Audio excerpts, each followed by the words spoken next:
If you haven't watched part 1, go watch it first on the pinned comment section.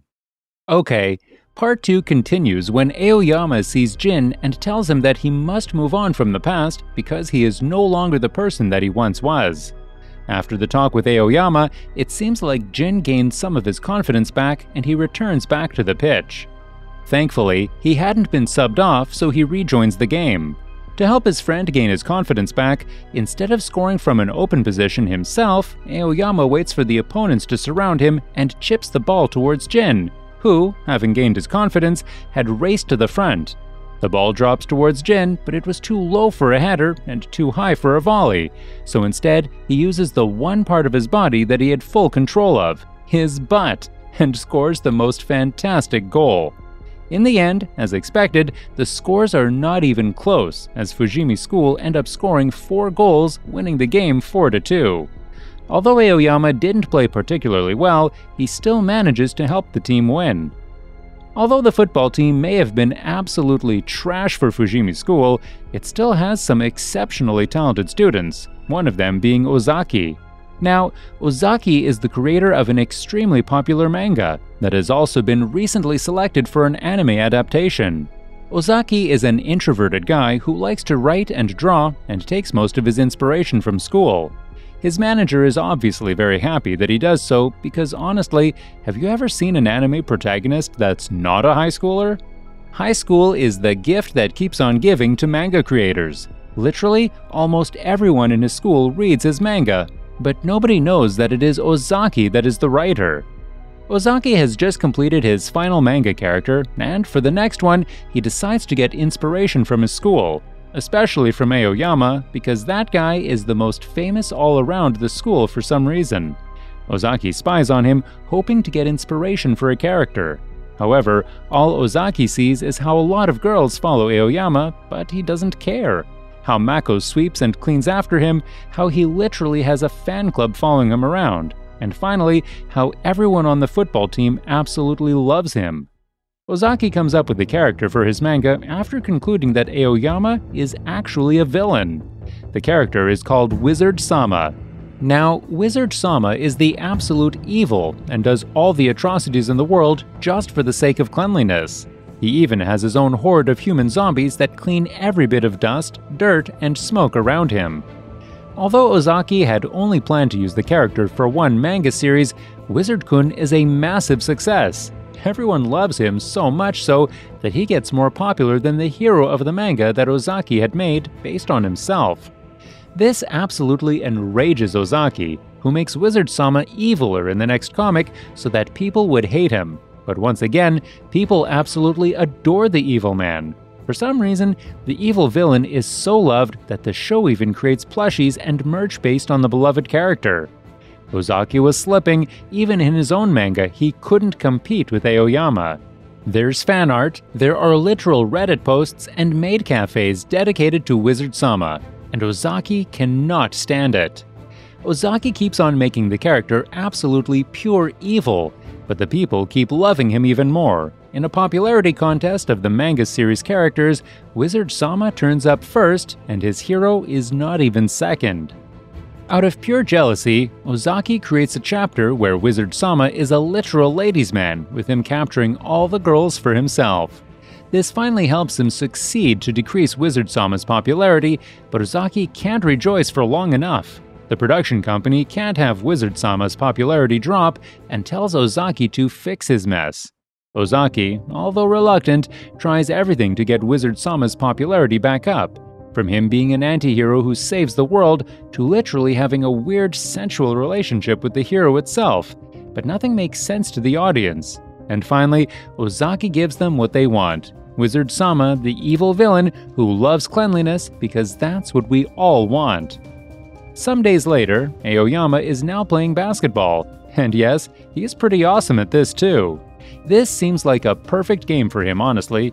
It's much cleaner on the basketball field, and the game is rarely physical. But Aoyama doesn't really care about basketball that much because, well, according to him, the feeling. On the basketball court, there is also an extremely attractive girl that everyone seems to have a crush on, Odagiri Mio. Mio is actually the most attractive girl, and to top it all off, she is also part of the school girls basketball team. She even has a horde of males following her, cheering for her at all times, just like the private fan group that Aoyama has. There is one slight problem though. Mio cannot score a single shot, literally. The only reason she seems to be in the team is just for her looks, because although she may have the rest of the game learned, she just can't shoot at all. Mio sees that Aoyama has the skills that she wants and goes up to him to teach her some of his skills. Aoyama just gives her one bit of advice, feeling, and then rushes to clean the basketball rings because that's just what he does. During the game that follows, Mio finally scores. Even though the ball had landed outside court, before going in, she manages to hit a dunk. Glad that she finally had a shot, she goes to celebrate with Aoyama and accidentally pats him on the shoulder. Surprisingly, for some reason, Aoyama doesn't faint. Everyone is surprised to see that Mio's touch has no effect on him, and the most surprised one is Aoyama himself. How the hell did this happen?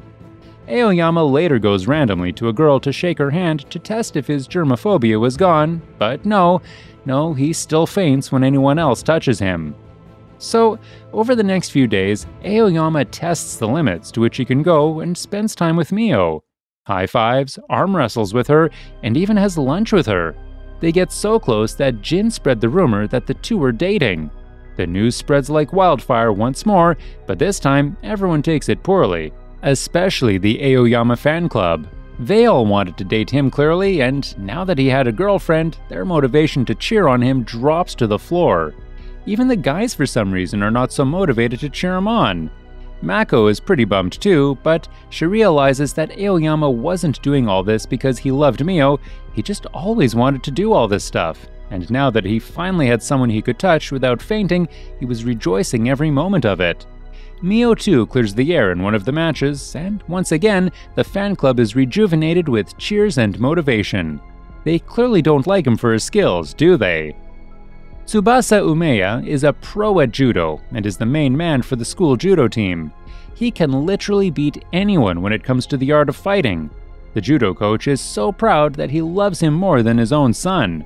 However, one day, Umeya just quits. Instead of judo, Umeya goes ahead and joins the football team. Turns out that Umeya has a massive crush on Mako. However, he doesn't know yet that Mako likes Aoyama, quite a lot actually. She even wears a shirt that has "I love Aoyama" written on it. If that doesn't make it obvious, I don't know what will. Umeyama, however, having realized this, still goes after Mako as best as he can. He helps her with her cleaning and tries to impress her with his skill, but all the while, she can't keep her eyes off Aoyama. Umeya invites the two to a festival so that they can all have a swell day. The three of them go around the carnival watching different animals and attractions, with Aoyama watching the attractions, Mako watching him, and Umeya watching Mako. Some of Aoyama's friends also come to spy on the group, thinking that Umeya was trying to sabotage Mako and Aoyama's non-existent relationship. However, by the end of the day, they realize that Umeya actually was rooting for Mako. The guy was a true lover who was willing to sacrifice his own love for his lover to be happy. Let's pay respect to this absolute Chad of a man in the comments. The next day, Miwa, the football coach, is watching her favorite football anime, and there the hero decides that his team needs to go on a training camp. Guess what? Miwa too decides to take her team to a training camp. Don't worry, Kazu has it all covered and will be sponsoring the whole trip. His family is pretty rich. How rich, you ask? So rich that when Kazu forgets his boots, they send an entire jet plane parade to drop them off at his school. Now, that's just a flex that's next level. Aoyama cleans the bus they are to travel in, so much that it shines brighter than the sun, and the tour finally begins. Mio and Kazu's sister also accompany them on the trip. Their training camp is in a beautiful location nearby the beach, and all the guys are especially excited because Mio is in her bathing suit, and they just love that. Mako also gets to show off her skill, and she can literally dribble past the whole football team. That's how bad they are. Aoyama also struggles to keep up with her absolutely amazing skills, and during a tackle, his heel touches hers. Mako is absolutely ecstatic that she finally touched Aoyama. That's right, guys, ambition is the enemy. Just aim low and you'll be happy, just like Mako. All in all, the trip is a massive success, which ends with a test of courage. They all head to a worn-down house to test their courage, but naturally, Aoyama just ends up cleaning the whole place. What started with a haunted house ends up looking like a hotel when Aoyama is done with every nook and corner of the house. The next day, a strange girl comes to visit Aoyama during their practice, and this piques everyone's interest. None of them knew anything about Aoyama's actual life.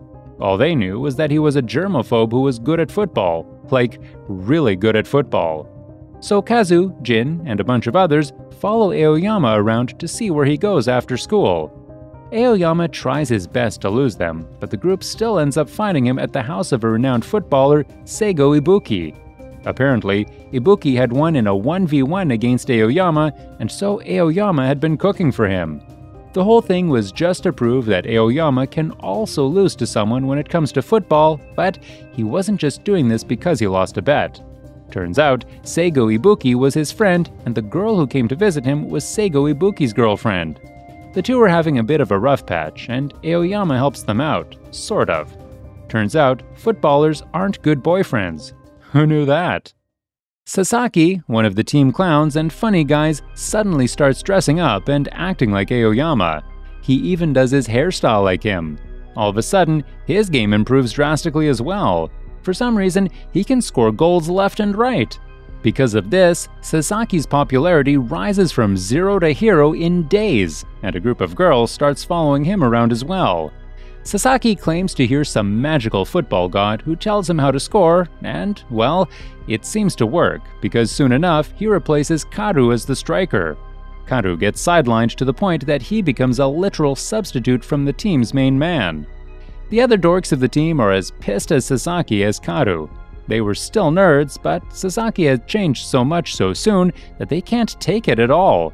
They try to entice him to return back to his old dorky ways, but Sasaki won't go back to being a nobody, especially when girls are flocking to him day after day. Karu, on the other hand, goes to the one person he knows who can teach him to play football, Mako. She was almost as good as Aoyama, and so he knows she can teach her to be a better player. Mako agrees to help him out, but soon realizes that Karu was literally the worst striker ever. Even with an open post, he can't score a single goal with his foot. After literally an hour of training, the main striker of Fujimi School manages to score 2 goals. 2 damn goals! No wonder Fujimi School literally sucks without Aoyama. For some reason, Karu's father, who was there, doesn't see this as a failure. Instead, he plans to bribe the coach with $1 million to get his son back to the starting 11. Mako gets mad. How mad, you ask?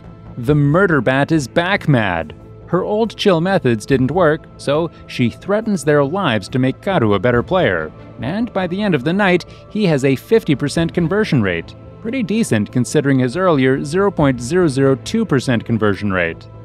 Back at the practice, Sasaki's ruse finally comes to an end. Because, kids, remember, identity theft can only get you so far. You can't hide yourself from who you are. So, it's best to accept your reality and try to become better at what you are instead. After only a few days of being good at scoring, Sasaki suddenly becomes abysmal again, and once again is forced to drop back into the line with his dork friends, and Karu gets his position back into the starting lineup. By this point, we all know that Aoyama is the best player around, and so, naturally, a lot of teams come to scout him and try to invite him into their teams instead. Karu notices this and is worried that Aoyama would leave them sooner or later.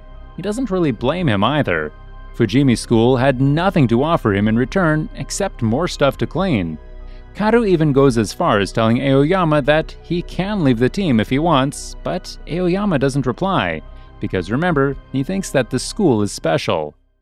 The next game is an important game for the national selection, and Fujimi School is pitted against Kuraishi School. Their team has 2 powerful center backs, and the team is literally the best defensive team in the league. The game begins, and as predicted, Fujimi School finds it hard to break their opponent's defense line. Kuraishi School has the perfect plan: hold off Aoyama and score as many goals as they can. Their strikers turn out to be as good as their defenses, and Aoyama has to help out in the back with a goal line clearance, which makes him so dirty that he is unable to move.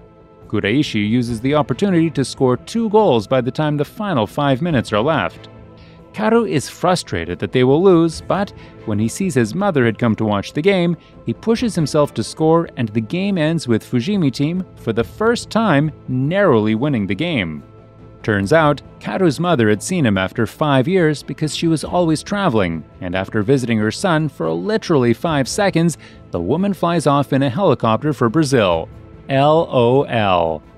After the game once again, some scouts come to Aoyama, but he rejects them just like he always has. He doesn't care about money or more facilities. For him, Fujimi School was special because their jersey was white, the color that represents cleanliness. What the hell? Well, you can't expect more from a clean freak, can you? Subscribe for more videos like this, turn on the notification, and leave a like to help the channel out. Thanks for watching!